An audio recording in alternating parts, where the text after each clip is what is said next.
देश में सरकारें महंगाई के मुद्दे पर आती और जाती रही हैं, लेकिन न जाने मौजूदा सरकार में वो कौन सा चमत्कार है जिसकी वजह से महंगाई बढ़ने के बावजूद चुनावों में आज एक गैस सिलेंडर 1000 रुपए का हो गया है। आप इसलिए आए हैं कि सरसों का तेल आपको 200 रुपए में मिल रहा है। नमस्कार दोस्तों, स्वागत है फिर से आपका एक बार मेरे YouTube चैनल पर। आज हम जिस टॉपिक के बारे में पढ़ने जा रहे हैं वो है इन्फ्लेशन। जी हाँ, सही सुना आपने, इन्फ्लेशन, महंगाई। आप लोगों ने अक्सर सुना होगा कि आज मार्केट में इतना महंगा चीज़ मिल रहा है, इतनी महंगाई हो रही है, इतना इन्फ्लेशन हो रहा है, इतना ग्रोथ रेट डिक्लाइन हो गया है। इसी के बारे में आज हम जानेंगे। तो बेसिकली इन्फ्लेशन क्या होता है? जब भी राइज़ होगा average price of goods and services में, तो हम कहेंगे कि इन्फ्लेशन हो रहा है।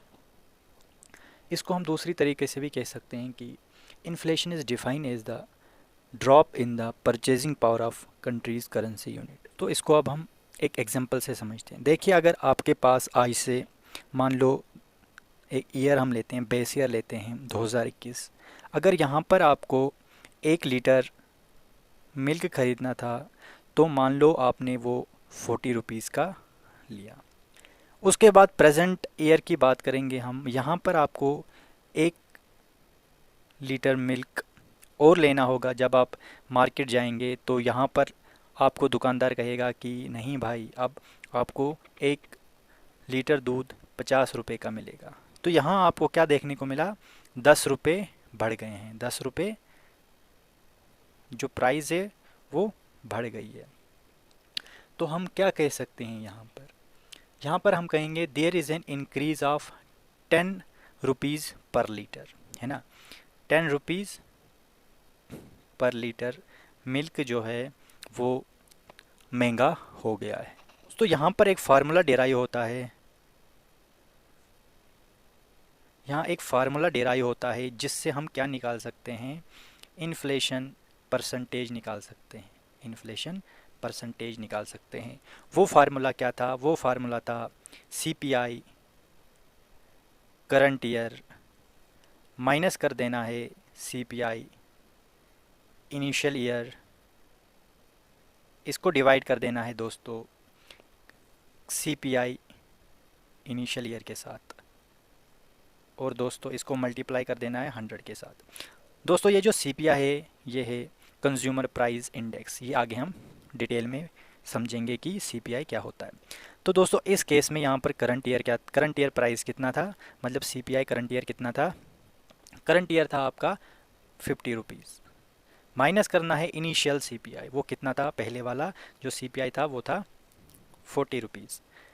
दोस्तों इसको हमें डिवाइड कर देना है CPI इनिशियल ईयर के साथ, मतलब 40 के साथ, और इसको मल्टीप्लाई परसेंटेज के लिए 100 के साथ कर देना है। तो यहाँ पर क्या आएगा? यहाँ पर ये आएगा इस तरह से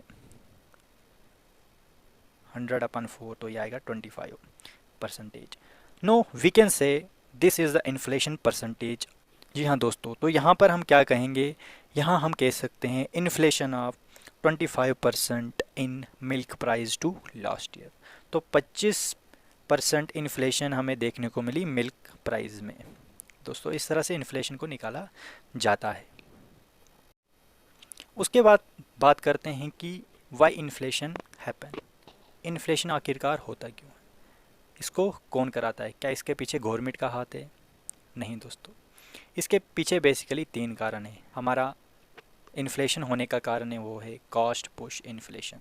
दोस्तों मान लो आपके पास कोई रॉ मटेरियल है, रॉ मटेरियल की प्राइस बढ़ गई, किसी कारण से रॉ मटेरियल की प्राइस बढ़ गई। फॉर एग्जांपल मानसून ख़राब हो गया, तो उस कारण से जो रॉ मटेरियल्स गेहूँ वगैरह थे जिससे आटा बनाएंगे हम, गेहूँ की प्राइस बढ़ गई। या मान लो गवर्नमेंट ने टैक्स लगाया तो रॉ मटेरियल की प्राइस को बढ़ा दिया। दोस्तों प्राइस इंक्रीज़ क्यों हुई? क्योंकि यहाँ पर मैन्युफैक्चरिंग कास्ट इंक्रीज़ होगी। क्यों? क्योंकि जो मैन्युफैक्चर प्रोडक्ट करेंगे उनको अपने प्रॉफिट के लिए क्या करना पड़ेगा? प्राइस को बढ़ाना पड़ेगा। प्राइस को बढ़ाएंगे, इस कारण से क्या देखने को मिलेगी? इन्फ्लेशन देखने को मिलेगी। तो इस वाले प्राइस को कॉस्ट पुश इन्फ्लेशन कहते हैं। उसके बाद जो सेकंड रीज़न है वो है डिमांड पुल इन्फ्लेशन। दोस्तों इसमें क्या होता है? When the economic growth is good then there is more money in the hands of people. Who can spend it on different items. तो इसमें जब इकोनॉमिक ग्रोथ अच्छी होगी तो मतलब लोगों के पास ज़्यादा पैसा होगा। अब लोगों के पास ज़्यादा पैसा हुआ तो इसका मतलब वो क्या करेंगे, तरह तरह की आइटम्स में वो स्पेंड करेंगे। मतलब ज़्यादा मनी और स्पेंडिंग पावर ज़्यादा, है ना, ज़्यादा मनी स्पेंडिंग पावर मोर। इससे क्या होगा, जितना पैसा आपके पास ज़्यादा होगा आप ज़्यादा प्रोडक्ट्स खरीदेंगे, मतलब मार्केट में डिमांड बढ़ेगी, मार्केट में डिमांड बढ़ेगी, और डिमांड बढ़ गई तो प्राइस भी उसी के साथ बढ़ते चले जाएंगे।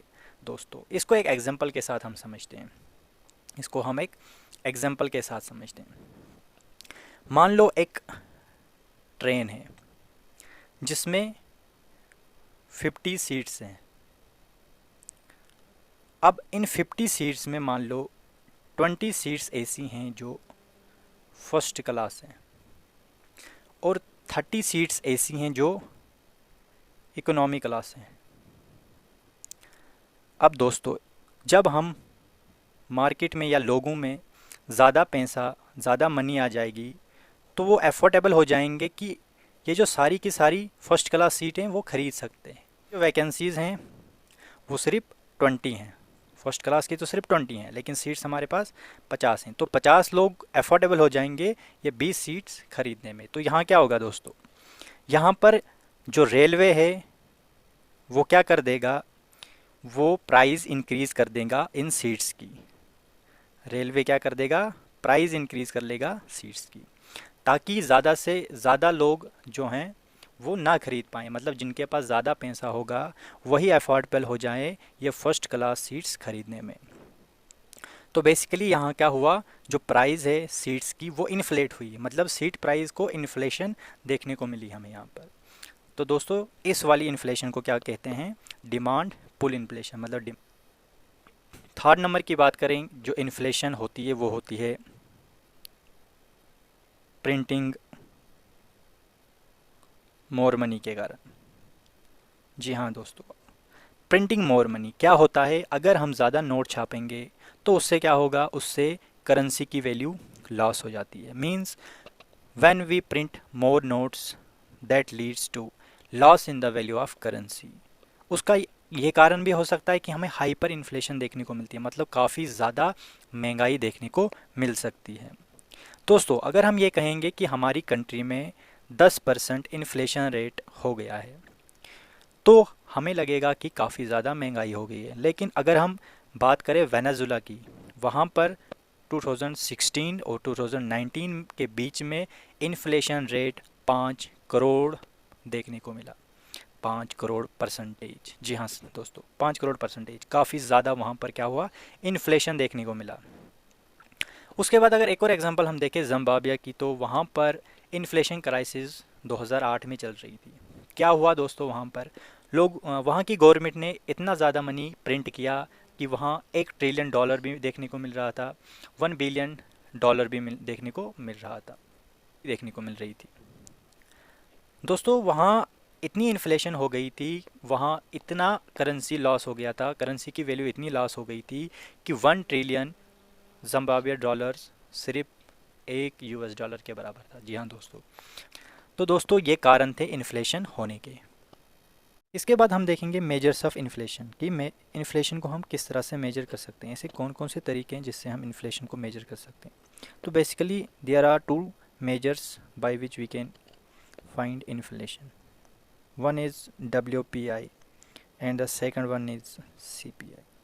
दोस्तों WPI होता है होलसेल प्राइस इंडेक्स और CPI होता है कंज्यूमर प्राइस इंडेक्स। बात करें अगर होलसेल प्राइस की, तो यहाँ पर दोस्तों हमें ये मेजर कराता है average change in the price of goods at wholesale level. Average change होना किसका, price of goods, only goods not services, because at wholesale level we can not produce services at bulk. तो यहाँ पर हम सिर्फ goods की average change देखते हैं कि उसकी प्राइस में कितना एवरेज चेंज आया है।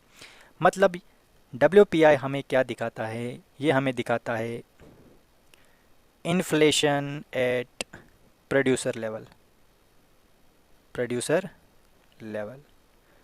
ये लिखने से थोड़ा हिल रहा है mic. At producer level, wholesale market भी हम कह सकते हैं कि कितना महंगाई हो रही है होलसेल मार्केट में। It is a most widely used inflation indicator in India. ज़्यादातर जो इन्फ्लेशन हम निकालते हैं, जो इन्फ्लेशन इंडिकेटर है, वो ज़्यादातर हमें WPI से ही पता लगता है कि कितनी महंगाई है कितनी नहीं है। जो WPI है इसका डाटा हमें कौन पब्लिश करता है? इसका डाटा पब्लिश किया जाता है ऑफिस ऑफ इकोनॉमिक एडवाइज़र्स के द्वारा, जो कि ministry of commerce and industry के अंडर आता है। दोस्तों WPI में हमें बेस ईयर का ध्यान रखना होता है ना। बेस ईयर हमें यहाँ पर जो देखने को मिलता है वो है 2011 एंड 12। काफ़ी इम्पॉर्टेंट है कि जो बेस ईयर है, बेस ईयर से ही हम क्या कर सकते हैं, इन्फ्लेशन की तुलना कर सकते हैं कि कितनी महंगाई हो रही है ना। तो इसके लिए हमें हमारे पास बेस ईयर होना ज़रूरी है। तो जो ये बेस ईयर है ये है 2011 और 12।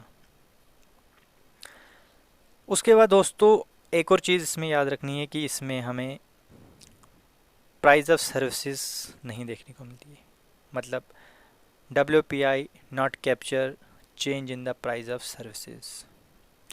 अब दोस्तों जो WPI होता है, यहाँ पे कुछ कमोडिटीज़ आती हैं, मतलब कुछ बास्केट आता है, उसमें कुछ चीज़ें होती हैं।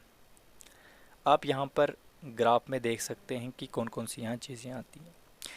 जो मैन्युफैक्चर प्रोडक्ट्स हैं वो आपका 64.97 आते हैं। उसके बाद जो फ्यूल एंड पावर्स हैं वो है 14.91। प्राइमरी आर्टिकल्स जो हैं आपके पास वो हैं 20.12।